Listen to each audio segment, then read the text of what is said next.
What's up, Rich Crew? This is your boy Rich Action coming to you with another video. In this video, we're gonna be doing a little education on stocks. I wanna go over gambling versus investing, right? And then at the end, I'll give you a stock to look at. Let's go.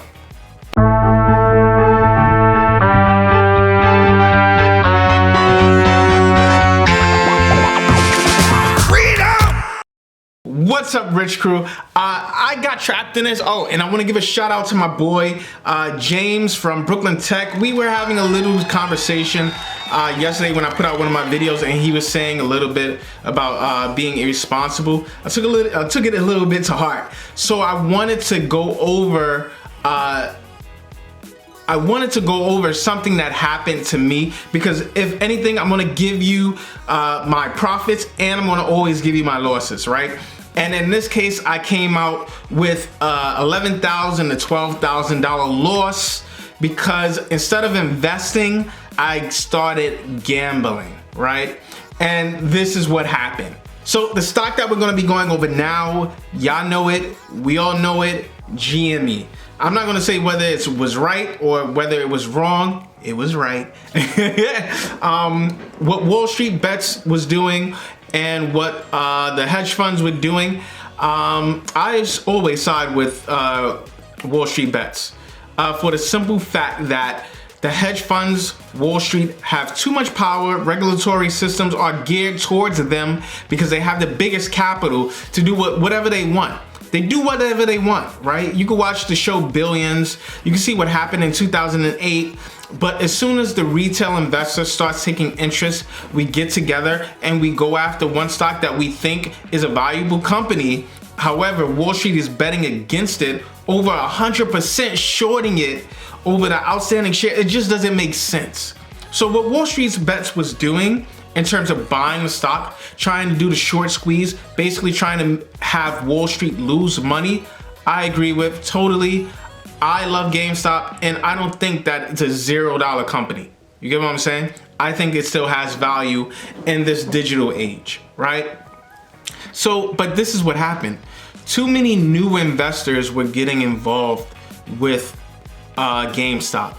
They were just seeing the hype. They were seeing what was on TV. They didn't have anybody to mentor them. They didn't have anybody to gear them to what they should be actually doing. I even had some people in my group buying and holding diamond hands and losing a lot of money. And I lost some money getting into that hype for a second or two, right?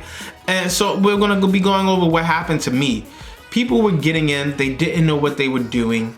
They were new investors investing $10,000, $20,000, $50,000. Some people had $70,000, $100,000. Where are you getting this money from? And you're just throwing it into the market. No, that's a bad idea. Horrible idea, right? And the stock dropped all the way down to $50 the week of the 5th of February. And I got caught up because I had that FOMO. I was like, okay, I didn't get in when it was $400. I didn't get in when it was even $100. Let me get in now because it's starting to go up. So what happened is that GameStop, it was at $50 for a while, for like 2 days, for the 4th and the 5th. And then on the 5th, it started moving. I thought it was a resurgence. I thought that it was going back up. This is the second coming and we can make some money on this. So I dumbed out and I started gambling my money. Gambling my money. Gambling my money. I took action in the wrong way. I sold my NEO, and I sold a few other companies that I had, and I wind up investing the majority of my portfolio, and I bought the company GameStop when it was at $78, $79, because I had seen it go all the way up to $82, $83, right? But then as soon as I bought it, guess what? It went down. And it started going down. It went down to around $68 a share, and then I sold it. So I bought it at like $78 a share, and I sold it at $67, $68, and I lost around a good $8,000 to $10,000. I don't know the exact numbers, but I lost a good $8,000 to $10,000. And I was like, yo, I can't lose this money. I gotta get back in it. And I got back in it for a second time. And it started moving up a little bit more, right? It went to like 72, 73, 74. But then it started, I bought around 70 this time. 72, 73, 74. But then it went down again and it started, I got fearful. I got afraid and I sold again. And my net loss was around $11,000, $12,000, right? For me, luckily I got out because you see what happened. It went back down to 62, 61, and it never went back up all the way up to like $80 a share, right? So the difference between investing and gambling is this. When you're investing, you're looking at companies that have potential, that you see the foundations of the company. You've done research, or you've looked at multiple YouTube channels and you see multiple people recommending it, and at least you're riding the wave up with it so that you can get out and take profits, right?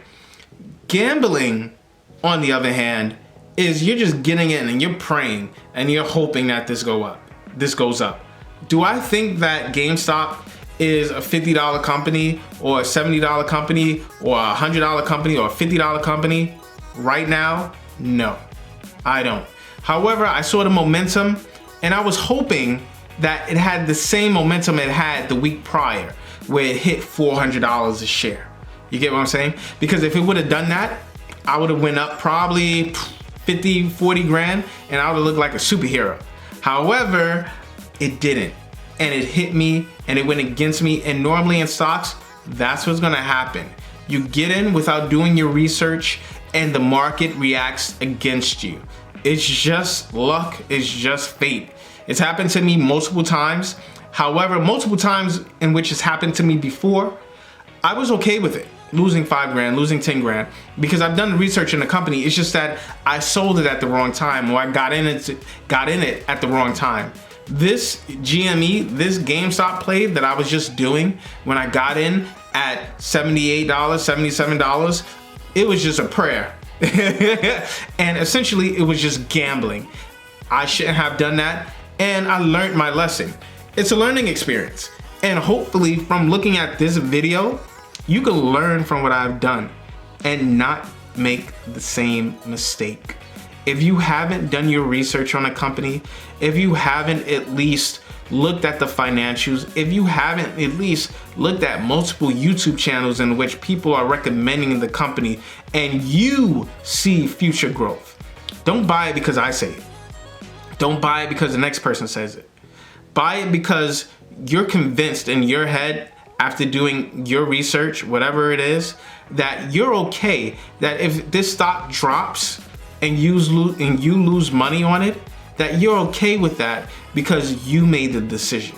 You get what I'm saying? Always you make the decision at the end of the day. So take a look at Nano Dimensions.